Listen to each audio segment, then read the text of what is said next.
যদি পাবলিক ইউনিভার্সিটিতে চান্স না পেতে চাও তাহলে এই কাজগুলো অবশ্যই এইচএসসির পর থেকে ফাটাই চিল করবা, ঘুরবা, খাবা, আড্ডা দিবা, সব করবা, কিন্তু পড়ালেখা করবাই না।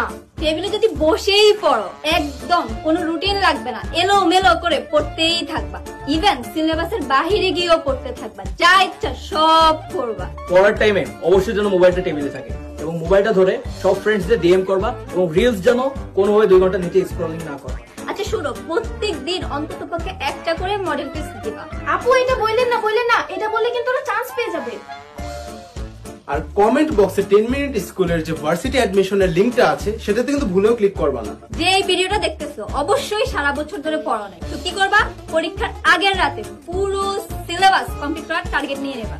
কোশ্চেন ব্যাংক সলভ করলে কিন্তু কোশ্চেন কমন এসে যাওয়ার সম্ভাবনা আছে, সুতরাং ভুলেও কোশ্চেন ব্যাংক সলভ করবা না।